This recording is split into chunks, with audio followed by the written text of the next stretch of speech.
I'm ASMR Illumination, and this is Jane Eyre, Volume 1, Chapter 10, Part 2. Various duties awaited me on my arrival. I had to sit with the girls during their hour of study. Then it was my turn to read prayers, to see them to bed. Afterwards, I supped with the other teachers. Even when we finally retired for the night, the inevitable Miss Gryce was still my companion. We had only a short end of candle in our candlestick, and I dreaded lest she should talk till it was all burnt out. Fortunately, however, the heavy supper she had eaten produced a soporific effect.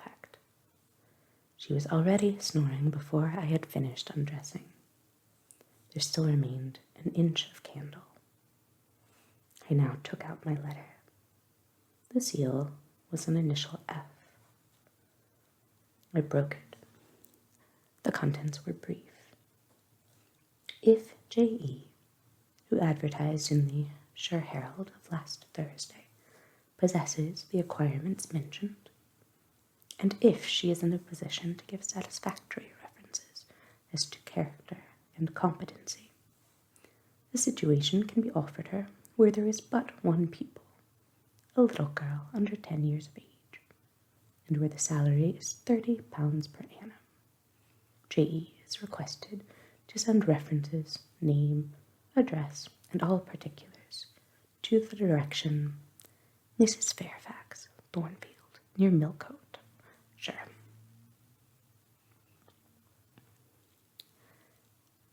I examined the document long. The writing was old-fashioned and rather uncertain, like that of an elderly lady. This circumstance was satisfactory. A private fear had haunted me, that in thus acting for myself, and by my own guidance, I ran the risk of getting into some scrape. And above all things, I wished the result of my endeavours to be respectable, proper, en règle. I now felt that an elderly lady was no bad ingredient in the business I had on hand. Mrs. Fairfax.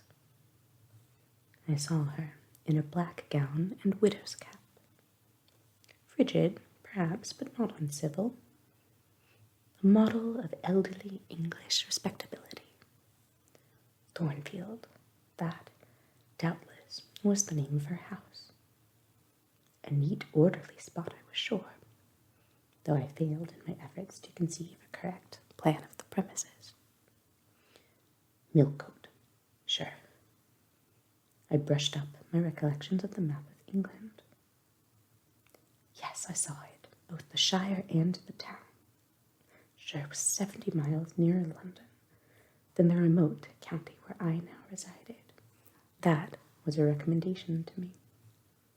I longed to go where there was life and movement. Millcote was a large manufacturing town on the banks of the Eyre. A busy place enough, doubtless. So much the better. It would be a complete change, at least.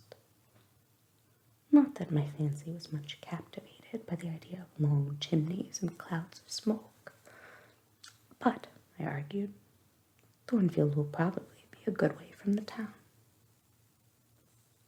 Here the socket of the candle dropped, and the wick went out.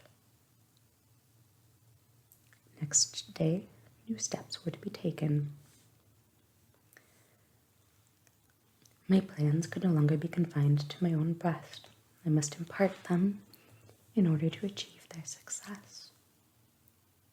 Having sought and obtained an audience of the superintendent during the noontide recreation, I told her I had a prospect of getting a new situation where the salary would be double what I now received. For at Lowood I only got £15 per annum, and requested she would break the matter for me to Mr. Brocklehurst or some of the committee, and ascertain whether they would permit me to mention them as references. She obligingly consented to act as mediatrix in the matter. The next day she laid the affair before Mr. Brocklehurst, who said that Mrs. Reed must be written to, as she was my natural guardian. A note was accordingly addressed to that lady, who returned for answer that I might do as I pleased. She had long relinquished all interference in my affairs.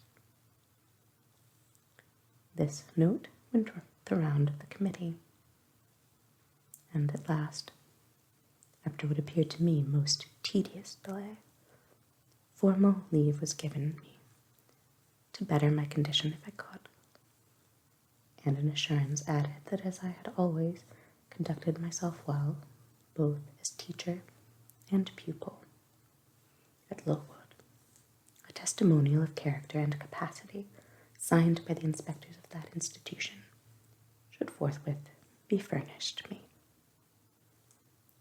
This testimonial I accordingly received in about a week, forwarded a copy of it to Mrs. Fairfax, and got that lady's reply, stating that she was satisfied, and fixing that day fortnight as the period for my assuming the post of governess in her house. I now busied myself in preparations. The fortnight passed rapidly. I had not a very large wardrobe, though it was adequate to my wants, and the last day sufficed to pack my trunk, the same I had brought with me 8 years ago from Gateshead. The box was corded, the card nailed on. In half an hour the carrier was to call for it to take it to Lowton,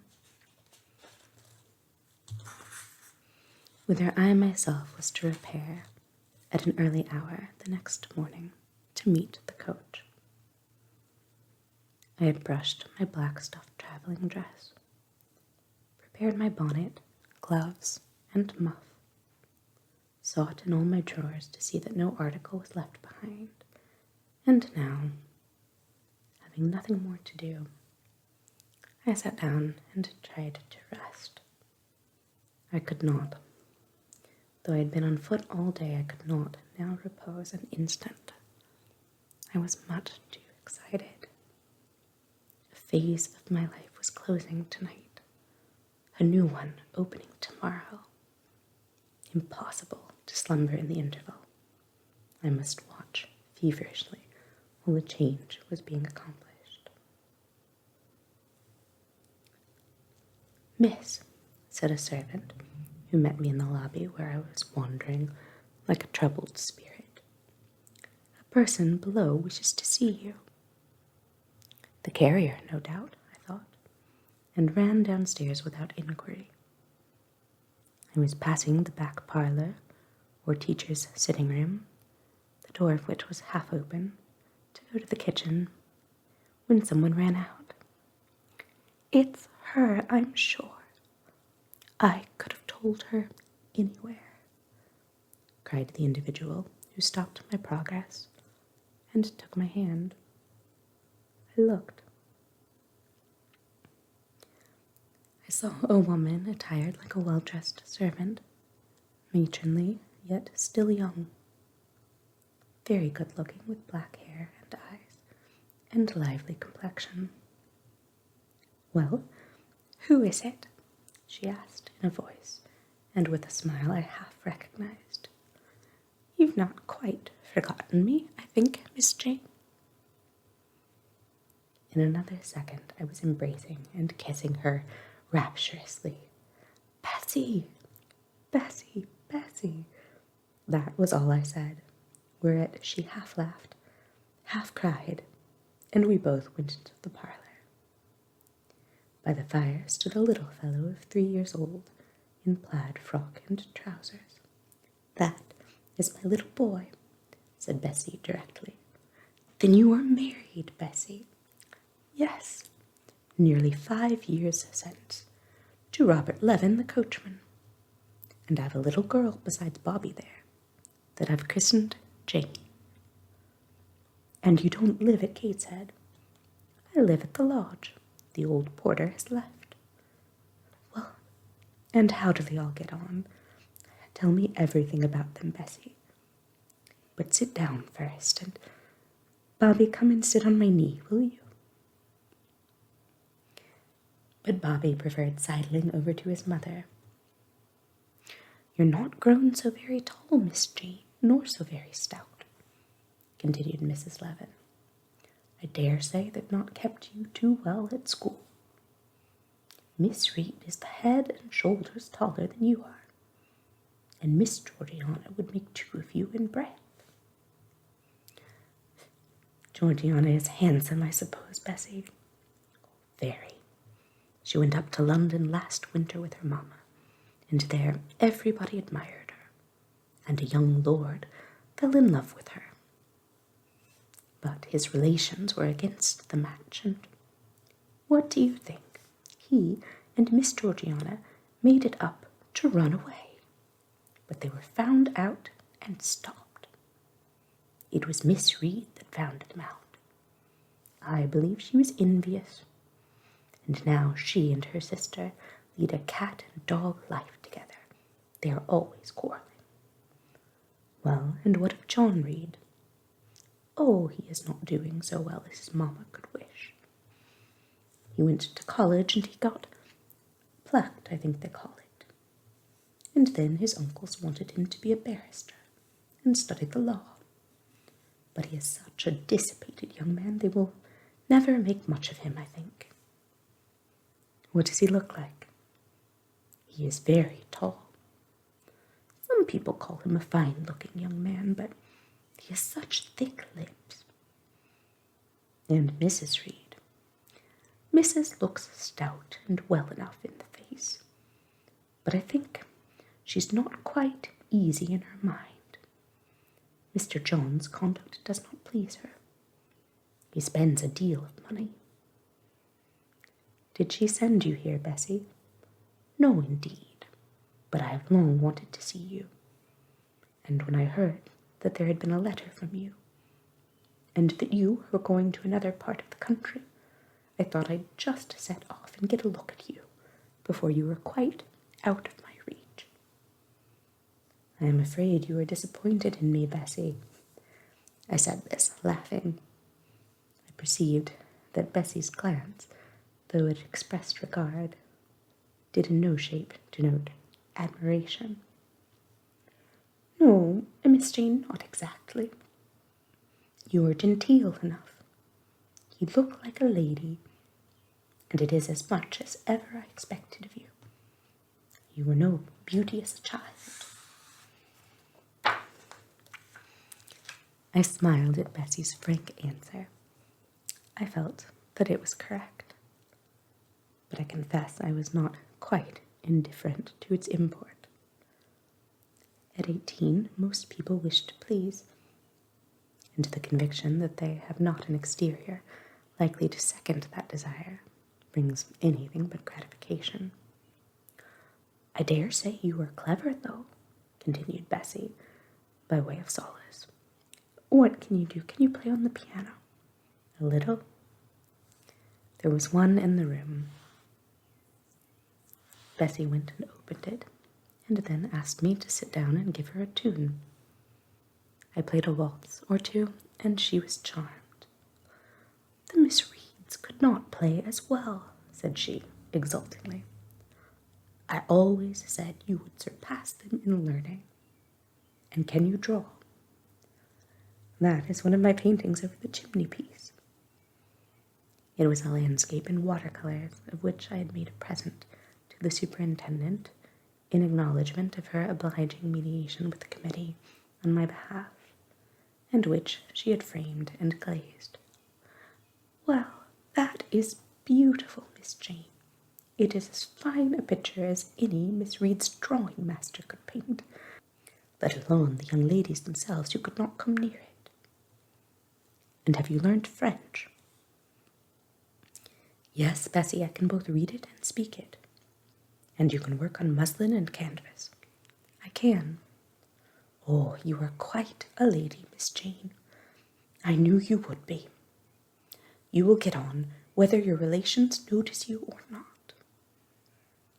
There was something I wanted to ask you. Have you ever heard anything from your father's kinsfolk, the Eyres? Never in my life.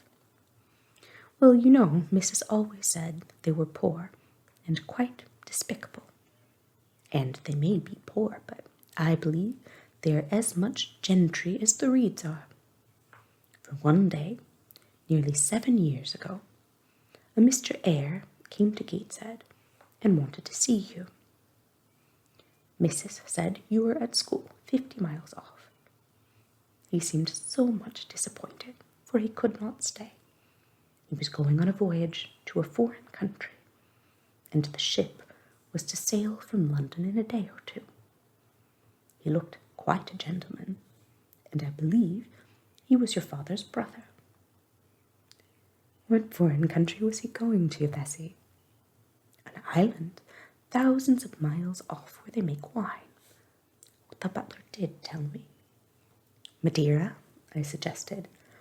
Yes, that is it. That is the very word. So he went. Yes, he did not stay many minutes in the house.